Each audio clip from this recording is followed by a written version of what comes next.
দিলাম। সবাই বলে কচুরলতি নাকি গলে যায়, কিন্তু গলবে না। তোমরা আগে নুন দেবে না।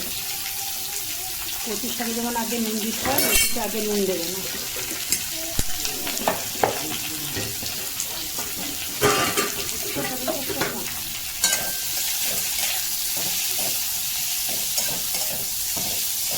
ভাজা ভাজা করবো কিন্তু একদমই লবণ দেবো না।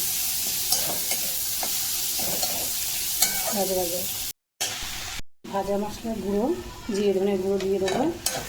গন্ধটা খুব ভালো লাগবে। আমি এবারে লবণ দেবো। দেখো সরা আছে তো, একটুখানি লবণ দিলে এবার দেখো পুরো গলেও গেছে, সুন্দর গলে গেছে। লবণটা দিলে আরও সুন্দর গলে যাবে।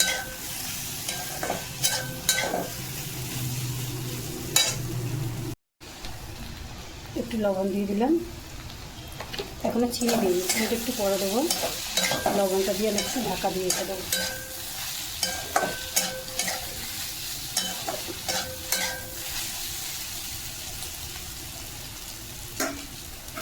একটু ঢাকা দাও। এটা আমার হয়ে গেছে। সব কিছু ধৈর্য ধরে একটু করতে হবে, এছাড়া কিছুই না। দেখেছি কত সুন্দর গোটা গোটা আছে, তেলও মোটামুটি ছেড়ে দিয়েছে। আমি খানিকটা চিনিও দিয়ে নিয়েছি। এবার একটু জোরে করে আঁচটাকে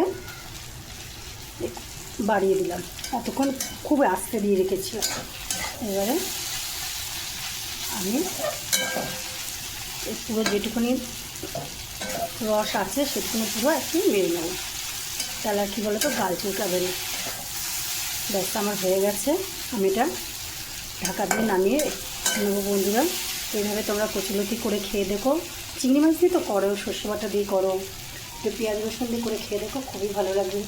যারা চিংড়ি মাছ খায় না, যেমন আমি খাই না, বা তোমরা এতে নারকেল কোড়া দিতে পারো, নারকেল কুড়িয়ে খুব ভালো লাগবে। ঠিক আছে, কত সুন্দর ভাজা ভাজা হয়ে গেল, অথচ একটাও ঘাটুনি। তুমি যদি আগে থেকে লবণটা দিয়ে নিলে তাহলে কিন্তু পুরো খেতে। বাই, আজকের মতন টাটা বন্ধুরা।